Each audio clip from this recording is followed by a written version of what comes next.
વાઘોડિયામાં petrol ડીઝલને લઈને ખેડૂતોએ મામલતદારશ્રીને આવેદનપત્ર આપવામાં આવ્યું હતું। સાથે ખેડૂતોએ જણાવ્યું કે ડીઝલનો ઉપયોગ એન્જિનમાં અને ટ્રેક્ટરમાં ખેતી કરવા માટે છૂટક ડીઝલ આપવામાં આવે એવી રજૂઆત ખેડૂતોએ મામલતદારશ્રીને આવેદનપત્ર સાથે રજૂઆત કરી હતી।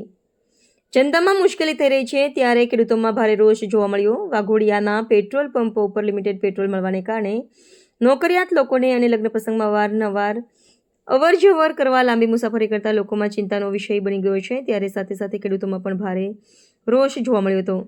જ્યારે પેટ્રોલ પંપ પરથી સૂચનાઓ આપવામાં આવી છે કે ખેડૂતો ડીઝલ લેવા માટે આવે તો પોતાનું વાહન ટ્રેક્ટર લઈને આવવું તો જ ડીઝલ મળી શકશે। 1000 રૂપિયાનું લિમિટેડ ડીઝલ આપવાથી ખેડૂતોમાં રોષ જોવા મળ્યો હતો।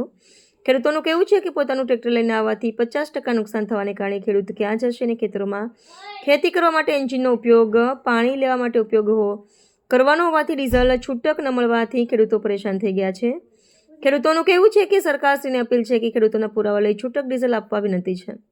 Bureau report Pradeep Bariya, cameraman Anil Bariya, Waghodia. અમારા શ્રી ખેડૂતો દ્વારા મામલતદારશ્રીને આવેદનપત્ર આપવામાં આવેલ છે કે આ રીતે મળી રહેલું ડીઝલનું જે કાપિંગ છે એના અનુસંધાનમાં સરકાર દ્વારા જાહેર કરવામાં આવેલું છે કે પેટ્રોલ અને ડીઝલ જે છૂટકમાં મળી રહેશે નહીં। જેના અનુસંધાનમાં અમારું કહેવું છે કે જો ટ્રેક્ટર અને ડીઝલની તમે બચતની વાત કરો છો તો ડીઝલની બચત તમે જોવા જાઓ તો અમે ટ્રેક્ટર લઈને ડીઝલ લેવા જઈશું તો ત્યાં 10-15 લીટરનો વેસ્ટ બગાડ જ છે। તો એના કરતાં બેટર ઓપ્શન છે કે તમે અમને યોગ્ય રીતે તમારા માપતોલના હિસાબે અમને આપો અને એ રીતે તમે ચાલી રહેલી આર્થિક પરિસ્થિતિને ધ્યાનમાં રાખીને એ રીતેનું યોગ્ય નિરાકરણ લાવો કે જેના કારણે અમે ટ્રેક્ટર લઈને જો ત્યાં જઈશું લાઇનમાં તો અમને પણ એ ડીઝલ ઓછું જ મળવાનું છે અને એના હિસાબે તમારી જે ગણતરી છે એ વિચારધારા ટોટલી ખોટી સાબિત થઈ શકે છે।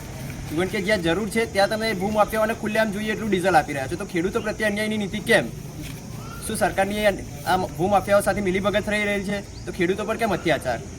અમે વાઘોડિયા મામલતદારશ્રીને એક આવેદનપત્ર આપવા માટે આવ્યા હતા કે ખેડૂતોને પેટ્રોલ પંપ ડીઝલ લેવા માટે જાય તો એવું કહે છે કે તમે ટ્રેક્ટર લઈને આવો।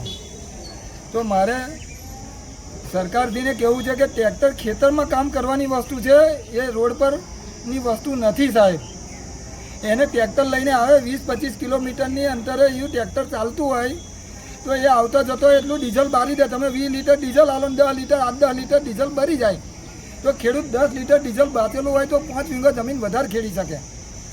એટલે મારી એક રિક્વેસ્ટ છે સરકારશ્રીને કે જે બી અધિકારી બેઠા છે એમને કાન ખોલવા જોઈએ કે ખેડૂતને ખેતરમાં કામ કરવાની વસ્તુ છે એને ડીઝલ કાર્બામાં આપવું જોઈએ। એના માટે સરકારે કોઈ કાયદો બનાવે કે અમારી પાસે ટ્રેક્ટરની આરસી બુક છે કે અમારી પાસે કટ્યું છે એ લઈને અમને ડીઝલ આપે પણ કાર્બાની અંદર ડીઝલ આપે। અમે ટ્રેક્ટર ખેતરમાં કામ કરતું હોય, થ્રેસર ચાલતું હોય કે એન્જિન ચાલતું હોય પાણી કાઢવા માટે તો અમે કેવી રીતે અહીં આવી શકીશું? એન્જિન તો લઈને આવી શકવાનો નહીં ખેડૂત। ટ્રેક્ટર છે, ટ્રેક્ટર થઈ ગઈ થ્રેસરનું કામ કરે ત્યાં ડીઝલ ખલાસ થયું કેવી રીતે આવી શકશે? અને સરકારે હવે 11 તારીખે મોદી સાહેબ આવ્યા તો બધી બહુ ગાડીઓ લઈને આવ્યા, બધી બસો ને બસો, એ ડીઝલ કઈ ગયું? જો સાહેબ તમારે એમ કઈ મોટી વાતો કરો છો કે ડીઝલ બચાવો, ગેસ બચાવો, આવું કરો તો તમે આટલું બધું ડીઝલનો શા માટે ખર્ચો કર્યો? એટલો જ ડીઝલના ખર્ચામાં આ ખેડૂતોનો માલ ઘેર આવી જાત। માટે સરકારશ્રીને અમારી એક રિક્વેસ્ટ છે કે આવા ટાઈફા સાહેબ કરવાના બંધ કરો અને ખેડૂતોને ન્યાય આપો, ખેડૂતોને કાર્બાની અંદર ડીઝલ આપો કે જેથી કરીને ખેડૂત પોતાનો માલ લાવી શકે।